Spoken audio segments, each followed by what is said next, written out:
নামাজে একই রাকাতে সূরা ফাতিহা পড়ার পর 3 বার সূরা ইখলাস পড়া যাবে কিনা? খুবই দরকারি একটা প্রশ্ন।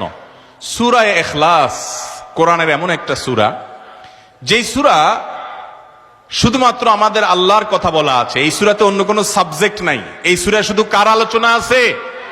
এরকম আরেকটা সূরা কোরআনে নাই যে সূরার শুরু থেকে শেষ পর্যন্ত শুধু আল্লাহর গুণগান আছে, আল্লাহর বৈশিষ্ট্যের কথা আছে, আল্লাহর একত্ববাদের কথা আছে, অন্য কোনো সাবজেক্টই নেই। এটা সাবজেক্টই শুধু আল্লাহ তাআলা। এই জন্য এক সাহাবী এই সূরাকে খুব ভালোবাসতেন। তিনি মানুষের ইমামতি করতে গিয়ে সূরা ফাতিহার পরে অন্য যা পড়েন না পড়েন সাথে সূরা ইখলাস অবশ্যই পড়তেন। দুইজন সাহাবীর জীবনে এরকম ঘটনা পাওয়া যায়। একজন সম্ভবত মসজিদে কুবার বা এরকম কোন মসজিদের ইমাম ছিলেন, আরেকজন জিহাদের ময়দানে এই কাজ করতেন।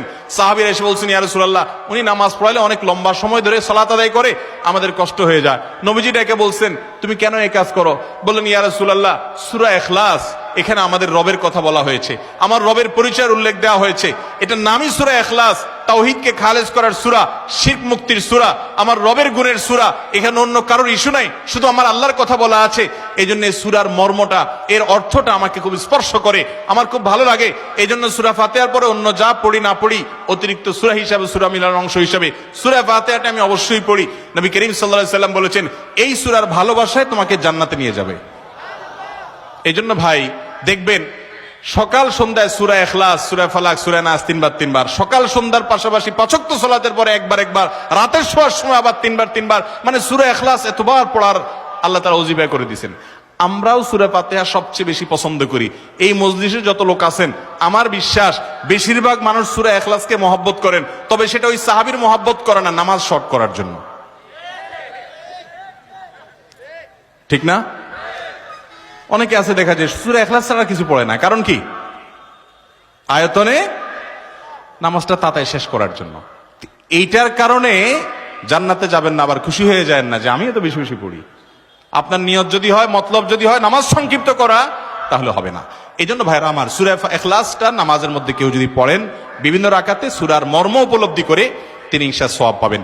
এই সূরার তাফসীর জানবেন। একদিন ইনশাআল্লাহ কোন একটা প্রোগ্রামে কোন আলেম থেকে সূরা ইখলাসের তাফসীরের উপরে 1 ঘন্টা আধা ঘন্টা ওয়াজ শুনবেন, খুব গুরুত্বপূর্ণ।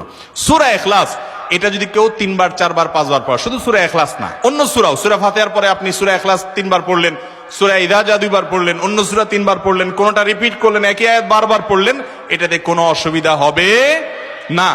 আপনি বারবার পড়তে পারেন, কোনো অসুবিধা হবে না ইনশাআল্লাহ। তবে লক্ষ্য রাখবেন, প্রথম রাকাতের চাইতে দ্বিতীয় রাকাতটা তুলনামূলক একটু ছোট হবে।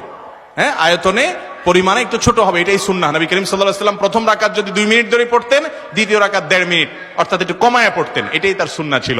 বাস, এরপর আপনি এবার সূরা ফাতিহার পরে 1 সূরা বারবার পড়েন, হ্যাঁ, কয়েক সূরা বারবার পড়েন, বা অন্য একটা সূরা পড়ে আরেকটা সূরা বারবার পড়েন। সূরার মহব্বতের কারণে, মর্মের কারণে, একই আয়াত জাহান্নামের কথা আছে, জান্নাতের কথা আছে, আল্লাহর কথা আছে, সেজন্য আপনি বারবার পড়েন, কোনো অসুবিধা নাই ইনশাআল্লাহ।